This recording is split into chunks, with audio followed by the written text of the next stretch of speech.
గౌరవనీయులు మన party secretary general గారు డాక్టర్ కేశవరావు గారు, గౌరవనీయులు పెద్దలు కెప్టెన్ లక్ష్మీకాంతారావు గారు, మంత్రివర్యులు హరీష్ రావు గారు, మాజీ పార్లమెంట్ సభ్యులు గౌరవనీయులు వినోద్ కుమార్ గారు, జడ్పీ చైర్మన్లు డాక్టర్ సుధీర్ గారు, రోజా రాధాకృష్ణ శర్మ గారు, మిత్రులు సీనియర్ నాయకులు శ్రీ కర్రా శ్రీహరి గారు, శ్రీ రవీందర్రావు గారు, మాజీ ఎమ్మెల్సీ పాతూరి సుధాకర్ రెడ్డి గారు, మాజీ రాష్ట్ర కార్యదర్శి శ్రీ పన్యాల భూపతి రెడ్డి గారు, మున్సిపల్ చైర్మన్ హుస్నాబాద్ శ్రీమతి ఆకుల రజిత గారు, ఎంపీపీలు, జడ్పీటీసీలు, మండల పార్టీ అధ్యక్షులు, పట్టణ పార్టీ అధ్యక్షులు, హుస్నాబాద్ నియోజకవర్గ నలుమూలల నుంచి తరలి వచ్చినటువంటి అన్నదమ్ములకు, అక్క చెల్లెలకు అందరికీ నమస్కారాలు. 2018లో శాసనసభ ఎన్నికల మొదటి సభలో నేను ఇక్కడికే వచ్చి ప్రసంగించడం జరిగింది. హుస్నాబాద్ గడ్డ ఆశీర్వాదంతో ఆనాడు 3/4 అంటే 88 సీట్లతోని అఖండమైన విజయాన్ని మనం సాధించినాం.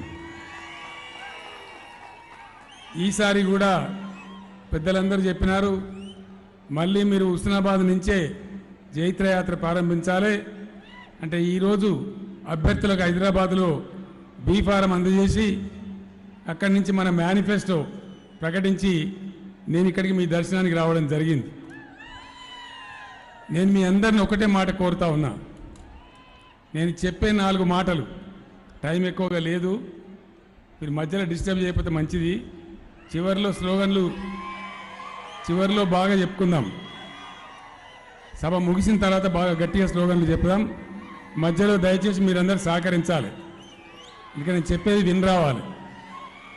ఈ సభలో ఉన్నటువంటి ప్రతి ఒక్కరం కూడా నేను కోరుతా ఉన్నా, దయచేసి నేను చెప్పే మాటలు ఇక్కడనే మీరు విని విడిచిపెట్టిపోవద్దు.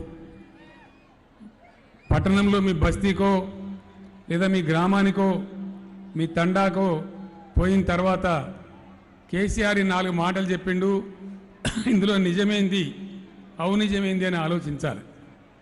ఎన్నికలు చాలా వస్తాయి, చాలా పోతాయి, ఎవరెవరు గెలుస్తూ ఉంటారు. కానీ ఒక్క విషయం మీద ఎలక్షన్ రాగానే మనం ఆగమాగం కావద్దు. రౌతేందో రత్నమేందో ఆలోచించాలి.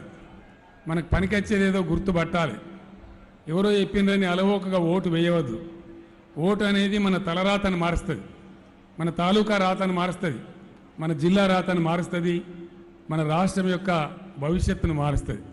కాబట్టి చాలా ఇంపార్టెంట్. కాబట్టి ఎవరో మా బావమరిది చెప్పిండో, మా చుట్టం చెప్పిండో, లేకపోతే మా మేనమావ చెప్పిండో అనే పద్ధతిలో ఓట్లు వేయకూడదు. అది బంద్ కావాలి. ఖచ్చితంగా ఆలోచించి ఒక స్పష్టమైన విధానంతో, స్పష్టమైన అవగాహనతోని ఓటింగ్ జరిగినప్పుడు తప్పకుండా ప్రజలు గెలుస్తారు, ప్రజల కోరికలు నెరవేరుతాయి. ఒకటే ఒక విషయం మీరు అందరూ ఆలోచన చేయాలి. 9 సంవత్సరాల నర కింద మన తెలంగాణ పరిస్థితి ఏంది, ఏ విధంగా ఉండే? ఎక్కడ చూసినా భయమయ్యే పరిస్థితి. వలసలు, కరువులు, సాగునీళ్ళు లేవు, మంచినీళ్ళు లేవు, కరెంటు లేదు, ఆర్థిక పరిస్థితి ఎట్లా ఉంటుందో తెలియదు. కొత్త కుండల ఈగది వచ్చినట్టు కొత్త సంసారం. ఎక్కడ మొదలు పెట్టాలి, ఎక్కడికి తీసుకుపోవాలి, ఏ విధంగా పైకి పోవాలి, రాష్ట్రంలో ఉన్న యావత్తు ప్రజానీకాన్ని ఏ విధంగా ఆదుకోవాలనే పెద్ద జటిలమైన సమస్య నా ముందు ఉండేది.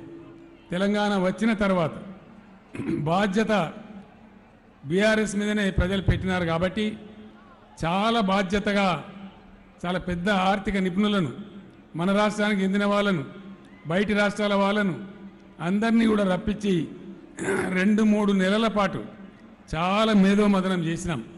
మెదడు కరగదీసినాం. ఎక్కడ ఉన్నాం, ఏం చేయాలి, ఎక్కడికి పోవాలి. ఎటు చూసినా కటిక చీకటి, కరెంటు లేదు, నీళ్లు లేవు, పంటలు పండవు, బతకలేక వలసపోయిన వాళ్ళు కొందరు, ఇక్కడే ఉండి సావలేక బతుకుతున్న వాళ్ళు కొందరు, చాలా ఘోరమైన దారుణమైన పరిస్థితులు ఉండేవి. మీ అందరికీ తెలుసు ఆ విషయం. మీరందరూ కూడా ఆ విషయాన్ని చూసినారు. 14-15 సంవత్సరాలు మనందరం కలిసి ఏకబిగిన పోరాడి తెలంగాణ తెచ్చుకున్న తెలంగాణను ఈరోజు అనేక రంగాలలో మీ అందరి సహకారంతో నంబర్ 1 స్థానాన్ని తీసుకొని పోయినాం. ఈరోజు తలసరి ఆదాయంలో తెలంగాణ నంబర్ 1, తలసరి విద్యుత్ వినియోగంలో తెలంగాణ నంబర్ 1, మంచినీళ్ళ రంగంలో తెలంగాణ నంబర్ 1, పల్లెలలో చెట్లు పెంచి పచ్చదనం పెంచి పారిశుద్ధ్యాన్ని పెంచి చక్కటి పంచాయతీరాజ్ వ్యవస్థ ఏర్పాటు చేయడంలో తెలంగాణ నెంబర్ 1.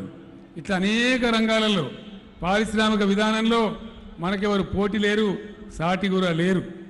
పెట్టుబడులు సాధించడంలో 20-25 లక్షల మందికి ఉద్యోగాలు కల్పించడంలో పారిశ్రామిక విధానం కావచ్చు, ఇన్ఫర్మేషన్ టెక్నాలజీ కావచ్చు, వాటన్నిటిలో కూడా మనం నంబర్ 1గా ఉన్నాం. కేంద్ర సహకారం లేకపోయినా ఇక్కడ ప్రతిపక్షాలు గౌరవవేలి లాంటి ప్రాజెక్టును అడ్డుకోవడానికి ఎన్నో కేసులు వేసినా, ఎన్ని కుట్రలు చేసినా అన్నిటినీ కూడా అధిగమించుకుంటూ ఒకటి చేసుకుంటూ మనం వచ్చినాం. అద్భుతమైన విజయాలు కొన్ని సాధించినాం. ఆ క్రమం అట్లే కొనసాగాలి. నేను మీ అందరితో కోరేది, ఎలక్షన్ రాగానే ఎవరో వస్తారు, ఏదో చెప్తారు, ఇష్టం వచ్చినట్టు మాట్లాడతారు, అలవిగాని సామెతలు చెప్తారు, ఆపద మొక్కులు కూడా మొక్కుతారు. తీర్థం పోదాంపా తిమ్మక్క అంటే నువ్వు గుల్లే నేను సల్లే, యాడికి వెళ్ళకపోతారో తెలియదు. ఇవాళ కొన్ని పార్టీలు మాట్లాడుతున్నాయి. ఒకటే మాట మీరు గమనించాలి, దయచేసి గంభీరంగా ఆలోచన చేయాలి. కొన్ని పార్టీలు వచ్చి మాకు ఒక్క ఛాన్స్ ఇవ్వండి అంటున్నాయి. ఒక్క ఛాన్స్ ఎందుకు నాయనా, మీకు 10 ఛాన్సులు ఇచ్చిండ్రు కదా, 60 ఏళ్ళు రాజ్యం మీరే ఎలగబెట్టిండ్రు కదా, ఇక్కడి నుంచి మొదలు పెడితే ఢిల్లీ దాకా దళిత బిడ్డలు ఆలోచన చేయాలి. మనకందరికి కూడా సిగ్గుచేటు. మన దళితులు పేదరికంలో మగ్గుతున్నారంటే 75 సంవత్సరాల స్వతంత్రం తర్వాత కూడా ఇంకా పేదరికం కమ్ముకొని ఉన్నదంటే దేశం మొత్తం కూడా సిగ్గుతో తలదించుకోవాలి. మనందరం కూడా బాధపడాలి. ఒకవేళ 60 ఏళ్ల కింద 70 ఏళ్ల కింద దళిత బంధు లాంటి పథకం ప్రారంభించుంటే ఇలా దళితులలో ఎందుకు పేదరికం ఉంటుండే, దయచేసి ఆలోచన చేయాలి. ఈ విధాన లోపం ఎవరిది? ఇలా ఎవరైతే ఒక్క ఛాన్స్ ఏమని అడుగుతున్నారో వాళ్ళకి 10 ఛాన్సులు ఇచ్చిండ్రు, 12 ఛాన్సులు ఇచ్చిండ్రు, వాళ్ళు ఏం చెయ్యలే. ఇంకొక విషయం, పెన్షన్లు ఇచ్చిండ్రు. ఎన్ని ఇచ్చిండ్రు? మనం 40 రూపాయల పెన్షన్ చూసినాం, 70 రూపాయల పెన్షన్ చూసినాం, అట్నే 200 రూపాయల పెన్షన్ చూసినాం. నేను ఒక మాట అడిగిన, నేను ముఖ్యమంత్రి అయిన తర్వాత, ఎందుకు ఇస్తామండి పెన్షన్, అసలు ఎందుకు ఇవ్వాలి, దానికి ఏమైనా పర్పస్ ఉందా, గాలికి ఇస్తామా, ఏదో ఓట్ల కోసం ఇస్తామా, అసలు పెన్షన్ అనేది ఎందుకు ఇవ్వాలి అంటే మహాత్ములందరూ లెక్కలు తీసి ఇప్పుడు 200 అన్నది కదా సార్, మనం 400 చేద్దామని. నేను చెప్పి 400, 600 కాదాయా, పెన్షన్ ఎందుకు ఇస్తామో అని అడిగిన నేను. ఏం కారణం చేత ఇస్తాం? కారణం ఏంది అంటే, దురదృష్టవశాత్తు మానవ సమాజంలో కొందరు విధి వంచితులు ఉంటారు, డిస్ట్రిక్ట్యూట్ సెంటర్ వాళ్ళు, కొందరు ఇబ్బంది పడే వాళ్ళు ఉంటారు. మంచిగా ఉన్న మనిషి కూడా ఒక యాక్సిడెంట్ అయితే ఒక కాలు పోవచ్చు, ఒక చెయ్యి పోవచ్చు, ఆయన వికలాంగుడు కావచ్చు, కొంతమంది పుట్టుకతోనే అంధులుగా ఉండవచ్చు, కొంతమంది రకరకాల బాధలై భర్తలు చనిపోయి ఆలనా పాలన లేని స్త్రీలు ఉండవచ్చు, పిల్లలు సరిగా చూడని ముసలి వాళ్ళు వృద్ధులు ఉండవచ్చు, ఒంటరి మహిళలు ఉండవచ్చు. వాళ్ళందరినీ ఆదుకోవాల్సిన బాధ్యత ఏ రోజుకైనా కూడా సమాజానిదే. అట్లా ఆలోచించాలని చెప్పి మాట్లాడి ఆ ఆఫీసర్ల మాట వినకుండా వాళ్ళు 650 అయితే సరిపోతుంది, 700 ఇస్తే సరిపోతుంది, ఉప్పు గింతగత్తది, పప్పు గింతగత్తది, సరిపడుతుంది అని చెప్తే నేను వినకుండా మొట్టమొదటి మనం 1000 రూపాయలు చేసుకున్నాం. 1000 రూపాయలు చేసిన పెన్షన్ను ఒక టర్మ్ తిరిగేటప్పటికీ మళ్ళీ 2000 రూపాయలకు తీసుకొని పోయినాం. ఈరోజు నేను హైదరాబాద్లో ప్రకటించినాను, పెన్షన్ 5000 రూపాయలు చేయబోతున్నామని ప్రకటించినాను. అది కూడా కేవలం ఓట్ల కోసమో, ఒకటే రోజులో ఇస్తాము రేపే ఇస్తాము అని మనం చెప్తలేం. ఇప్పుడు గవర్నమెంట్ రాగానే మార్చి నెల తర్వాత పెన్షన్ 3000 రూపాయలు తీసుకొని పోతాం. ప్రతి సంవత్సరం 500 రూపాయలు పెంచుకుంటూ 5 సంవత్సరాలు ముగిసే నాటికి 5000 రూపాయల పెన్షన్ చేసుకుంటాం. అదేవిధంగా రైతు బంధు పెట్టమని నన్ను ఇవాళ అడగలే, ఇవాళ డిమాండ్ చేయలే. అసలు రైతు బంధు అనేది ఒకటి ఇవ్వాలని నేను లేకుండే.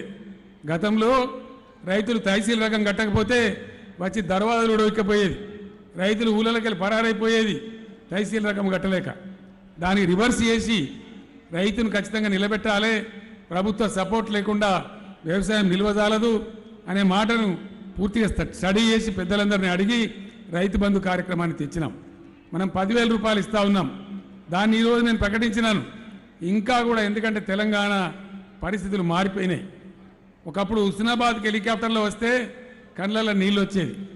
ఎక్కడ చూసినా బొగ్గునాల బొగుడ, పంటలు ఉండేది కాదు. వేసిన మామిడి తోటలు, బత్తాయి చెట్లు కూడా ఎండిపోతే నేను సిద్దిపేటలో ఎమ్మెల్యేగా ఉన్నప్పుడు కుండలతో కొంచెం నీళ్లు పోసి కాపాడుకున్నటువంటి దుస్థితిలో ఉండేది.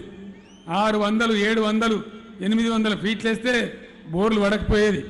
హుస్నాబాద్ వాగు మీద ఎక్కడ ఒక చెక్ డ్యామ్ ఉండేది కాదు, ఎక్కడ ఒక నీళ్ళ సుక్క కనిపించేది కాదు. ఇలా నాకు హెలికాప్టర్ల నుంచి 2, 3 చెక్ డ్యాములు వరుస కనపడతా ఉన్నాయి. 2 ఒడ్లు పట్టుకొని నీళ్లు కూడా కనపడతా ఉన్నాయి. ఈ పద్ధతులలో మనం మిషన్ కాకతీయ చేసుకున్నాం, చెక్ డ్యాములు చేసుకున్నాం, కరెంటు పరిస్థితి మంచిగా చేసుకున్నాం.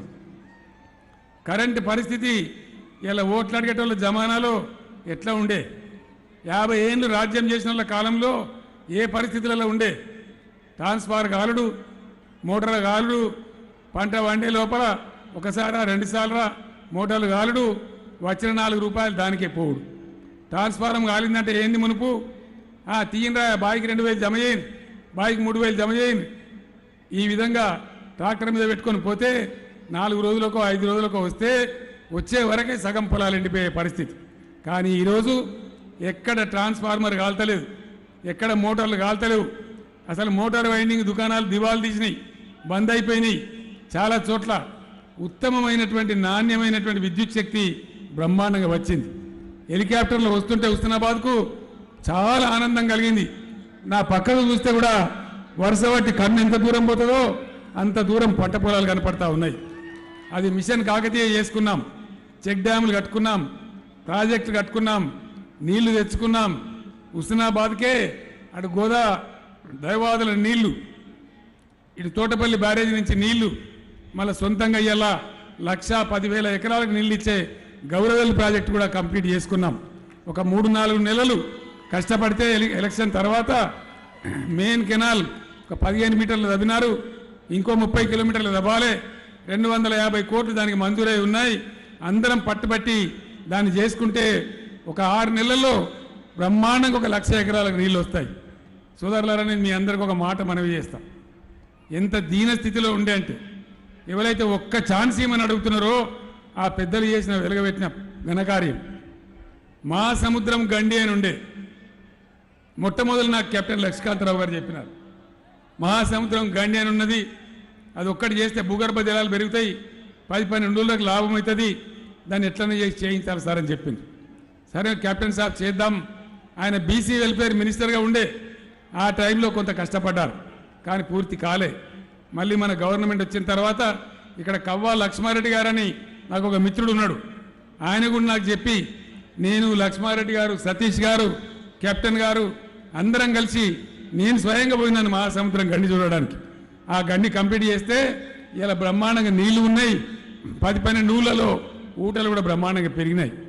ఎక్కడ పడ్డ వాన చుక్కను అక్కడనే అరెస్ట్ చేసి ఆ నీళ్ళు అక్కడనే ఆపుకొని ఇలా మనం ఒక పద్ధతిగా చేసుకున్నాం. కాబట్టి భూగర్భ జలాలు పైకి వచ్చినాయి, బోర్ల బాధ తప్పింది, కరెంటు నాణ్యంగా వస్తున్నది. కాబట్టి పంట గ్యారంటీగా వండే పరిస్థితి వచ్చింది. వ్యవసాయానికి ఒక అర్థం వచ్చింది, ఒక స్థిరత్వం వచ్చింది. పంట కొనుగోలు చేస్తూ ఉన్నాం. ఇంత వరి ఇలా కంటి నిండా రైతు నిద్రపోతున్నాడు. తెల్లందాకా కరెంటు పెట్టబోయే బాధ లేదు. కంటి నిండా నిద్ర, కడుపు నిండా కరెంటు, కళ్ళాల నిండా వడ్లు. వడ్లంటే ఏం వడ్లు, 2 నెలలు గుంజితే కూడా 100 లారీలు 1000 లారీలు పెట్టి 2 నెలలు పంట కాలంలో గుంజితే కూడా కళ్ళాలు ఒడుస్తలేవు. పంట కళ్ళాల సమయంలో నేను ఎక్కడి నుంచి ఎక్కడికి ప్రయాణం చేసినా హెలికాప్టర్లు చూస్తే ఏ గ్రామంలో చూసినా ఏ తార్ రోడ్లు చూసినా అన్నీ కూడా పంటలతోని, ధాన్యపు రాసులతోని లక్ష్మీదేవి నాట్యం చేస్తున్నట్టుగా అద్భుతమైన పంటలు మనకు కనపడతా ఉన్నాయి. ఇవన్నీ కూడా ఊరికే రాలే. మిషన్ భగీరథ మంచినీటి పథకం ప్రపంచంలోనే ఎక్కడ లేదు, ఇండియాలో కాదు. నీళ్లు ఎక్కడి నుంచి వస్తాయో వాళ్ళకి తెలియదు. నీళ్లు వచ్చి ఎక్కడ పడుతున్నాయి ఊర్లలో, మళ్ళీ నీళ్ళకు గొయ్యి, ఆ నుంచి మోటారు, ఆ నుంచి పంపు ఏమి లేదు. ఏ ఊర్లో ఏ ట్యాంకు లెవెల్ ఎంత ఉందో కొలిసి నేరుగా వచ్చి మీ గ్రామం ట్యాంకులో పడతా ఉన్నాయి నీళ్లు. మొత్తం వరల్డ్లోనే ఎక్కడ లేదు, ప్రపంచంలో ఎక్కడ లేదు ఇటువంటి స్కీమ్. 5 సంవత్సరాల నుంచి ఒక రోజు కూడా క్రమం తప్పకుండా బ్రహ్మాండంగా మంచినీటి సరఫరా జరుగుతూ ఉంది. నేను ఒక్కటే మాట చెప్పిన ఆ రోజు, బిందె పట్టుకొని ఆడబిడ్డ కనబడితే రోడ్డు మీద ఆ ఎమ్మెల్యే రాజీనామా చేయాలని చెప్పినాను. అంత శపథం తీసుకొని ఎమ్మెల్యేలు, మంత్రులు, ప్రభుత్వం అధికారులు అందరూ పనిచేస్తే ఈరోజు మనం అనుకున్న రీతిలో మిషన్ భగీరథ పనిచేస్తూ ఉంది. అట్లే అనేక కార్యక్రమాలు చేసుకున్నాం. చిగురుమామిడి మండలం ఒకప్పుడు డ్రై ఏరియాగా ఉండే, డార్క్ ఏరియాగా ఉండే, కానీ తోటపల్లి బ్యారేజ్ నుంచి నీళ్ళు వస్తే బ్రహ్మాండంగా మిడ్మారిన నీళ్ళతోని ఇలా గ్రీన్ ఏరియాగా మారిపోయింది చిగురుమామిడి మండలం. ఇవన్నీ కూడా మీ కళ్ళ ముందే ఉన్న నిజాలు. పేదలకు వచ్చే పెన్షన్లు కావచ్చు, రైతులకు వచ్చే సదుపాయాలు కావచ్చు, కరెంటు సరఫరా కావచ్చు, మంచినీటి సరఫరా కావచ్చు, ఇవన్నీ కూడా నేను మీకు చెప్పాల్సిన అవసరం లేదు, మీ కళ్ళ ముందే ఉన్నాయి. మీరే దానికి సాక్షులు, మీరే దాన్ని తీసుకొని పోతా ఉన్నారు. కావలసినటువంటి పనులు 2-3 ఉన్నాయి. గౌరవెల్లి ప్రాజెక్ట్ ఒకటి కంప్లీట్ చేయాలి. నేను బాధ్యత తీసుకుంటా ఉన్నా. ఎలక్షన్ అయిపోయిన తర్వాత 5-6 నెలల్లో యుద్ధ ప్రాతిపదికన దాన్ని కంప్లీట్ చేసి మళ్ళీ నీళ్లు వదిలిపెట్టడానికి నేనే వస్తా, ఇదే హోదాలో వస్తా, మీ ఆశీర్వాదంతో నేను మనవి చేస్తా ఉన్నా. ఈ రకంగా చాలా చాలా చూసినాం. ఆ బాధలన్నీ నివారణ అవుతా ఉన్నాయి. ఈరోజు నేను మీ అందరినీ ప్రార్థించేది ఒకటే, మీరు కొన్ని ఇంకా కూడా కోరికలు ఉన్నాయి. శనిగరం ప్రాజెక్టు ప్రధాన కాలువ పూర్తి కావాలని మీరు కోరుతా ఉన్నారు. తప్పకుండా కావాలి. ఆ ప్రాజెక్టు కట్ట కూడా కొన్ని లీకేజీలని దాన్ని బాగా చేయాలని కోరుతా ఉన్నారు. శనిగరం ప్రాజెక్టును కూడా కాళేశ్వరంతో కలుపుకున్నాం కాబట్టి లోకల్గా వానలు పడకున్నా గోదావరి నీళ్ళతోని శనిగరం ప్రాజెక్టు కింద పంటలు పండుతాయి కాబట్టి దాని అంతా కూడా మరమ్మతు చేయిస్తామని మనవి చేస్తా ఉన్నా. కొత్తకొండ జాతర మనకు తెలుసు, వీరభద్రస్వామి ఆలయం బాగా ఉంది. చిన్నతనంలో నేను కూడా కొత్తకొండ జాతరకు వచ్చి మిఠాయి కూడా తిన్నా. కాబట్టి కొత్తకొండ అద్భుతమైనటువంటి మన జానపదులు, మన ప్రజలు వచ్చి కొలిసే దేవుడు వీరభద్రస్వామి కాబట్టి ఆ ఆలయాన్ని కూడా చాలా గొప్పగా అభివృద్ధి చేసే బాధ్యత నాది. దాన్ని తప్పకుండా చేయిస్తానని మనవి చేస్తా ఉన్నా. సిద్దిపేట ఎల్కతుర్తి జాతీయ రహదారి కావాలి, అది చాలా పెద్ద ఎత్తున వెడల్పు కావాలి, రష్ పెరిగిపోతా ఉందని చెప్తా ఉన్నారు. తప్పకుండా దాన్ని కూడా నేను పరిశీలన చేస్తాను, మనవి చేస్తా ఉన్నా. అదేవిధంగా ముల్కనూరులో కొత్త బస్ స్టాండ్ కావాలని మీరు కోరుతా ఉన్నారు. అది చిన్న విషయం, తప్పకుండా దాన్ని కూడా నేను మంజూరు చేయిస్తాను, మనవి చేస్తా ఉన్నా. ఎల్కతుర్తిలో ప్రభుత్వ జూనియర్ కళాశాల కావాలని అడుగుతా ఉన్నారు, అది కూడా తప్పకుండా చేయిస్తానని మనవి చేస్తా ఉన్నా. ఈ రకంగా మీరు కోరిన పనులన్నీ చేయలేని పనులు కావు. నేను కోరేది ఒకటే, పటిష్టమైనటువంటి, ఆర్థికంగా వృద్ధి చెందినటువంటి, అన్ని రంగాలలో ముందు పోయేటటువంటి, అన్ని వర్గాల ప్రజలను బాగుండేటువంటి గొప్ప ఎజెండాతో మనం ముందుకు కదులుతా ఉన్నాం. ఇప్పుడు దేశానికి ఆదర్శమైనాం. రాబోయే రోజులలో ఇంకా కూడా దేశానికి మార్గదర్శనం మనం కావాలి. ఆ ఎజెండా కొనసాగాలంటే ఖచ్చితంగా బీఆర్ఎస్ గెలవాలి. బీఆర్ఎస్ గెలవడం ఇంతకుముందు మీ మంత్రి గారు చెప్పినారు, వినోద్ కుమార్ గారు చెప్పినారు, సతీష్ గారు కూడా చెప్పినారు. సతీష్ ఎంత మంచి ఎమ్మెల్యేనో మీకు తెలుసు, నేను చెప్పాల్సిన అవసరం లేదు. ప్రతి వాళ్ళకు అందుబాటులో ఉంటూ, తలలో నాలుకలాగా ఉంటూ, మీ అందరి మధ్యలో ఉంటూ బ్రహ్మాండంగా మీ సేవ కోసం పనిచేస్తూ ఉన్నాడు. ఇటువంటి యువకులు చాలా తక్కువగా ఉంటారు. కాబట్టి ఆయన సేవలు భారీ మెజార్టీతోని, ఇంత భారీగా మీరు వచ్చిందంటేనే 50-60 వేల మెజార్టీతో గెలుస్తాడని నాకు అర్థమవుతా ఉంది. ఈ మీటింగ్ చూస్తేనే సతీష్ గెలిచిపోయిందని కూడా నాకు తెలుస్తూ ఉంది. తప్పకుండా మీ ఆశీర్వాదంతో పెద్ద మెజార్టీతోని సతీష్ గారిని గెలిపించాలి. హుస్నాబాద్ గెలిపే రేపు 95 నుంచి 105 సీట్ల మధ్య బీఆర్ఎస్ గెలవడానికి నాంది కావాలని ఈ సభలో, ఈ తొలి బహిరంగ సభలో నేను మీ ఆశీర్వాదం కోరడానికి వచ్చినాను. ఇంత పెద్ద సంఖ్యలో వస్తారని నేను కూడా ఊహించలేదు. తక్కువ సమయంలో చెప్తే మీరందరూ కూడా కదిలి వచ్చినారు. బ్రహ్మాండమైన మేనిఫెస్టో మనం ప్రకటించినాం. బీఆర్ఎస్ కార్యకర్తలకు నేను మనవి చేస్తా ఉన్నాను, మీ ఎమ్మెల్యే గారి నాయకత్వంలో మీ జడ్పీటీసీలు, ఎంపీపీలు, మీ మున్సిపల్ చైర్మన్ గారు, సర్పంచులు అందరూ కూడా వాటి యొక్క కాపీలు ప్రింట్ చేసి గ్రామంలో ప్రతి ఇంటికి పంచిపెట్టి బ్రహ్మాండంగా మనది పేదల ప్రభుత్వం, పేదల ఎజెండా, రైతుల ప్రభుత్వం, రైతుల ఎజెండా కాబట్టి దాన్ని ఉధృతంగా ప్రచారం చేసి అద్భుతమైన విజయాన్ని హుస్నాబాద్లో మీరు సాధించాలని నేను కోరుతా ఉన్నాను. ఎన్నో విషయాలని నేను చెప్పాలంటే గంట 2 గంటలు పడుతుంది. కానీ మళ్ళీ హైదరాబాద్ పోవాలి, ఇంకా బీఫారాలు సంతకాలు పెట్టాలి. ఈరోజు సగం మంది అభ్యర్థులకే ఇచ్చినాం, మిగతా సగం మంది హైదరాబాద్లో ఉన్నారు. వారందరూ కూడా బీఫామ్ ఇవ్వాలి. హుస్నాబాద్ బీఫామ్ సతీష్ గారు ఇక్కడనే ఉన్నారు కాబట్టి వారికి హైదరాబాద్లో నేను బీఫామ్ ఇవ్వలేదు. సభ సాక్షిగా, మీ అందరి సాక్షిగా నిండు సభలో ఇద్దామని ఆయన బీఫామ్ నేను తెచ్చినాను. మీ అందరి ముందు, మీ అందరి హర్షధ్వానాల మధ్య సతీష్ గారికి ఇప్పుడు నేను బీఫామ్ అందజేస్తా ఉన్నాను. మీరు ఆశీర్వదించాలని నేను కోరుతా ఉన్నాను.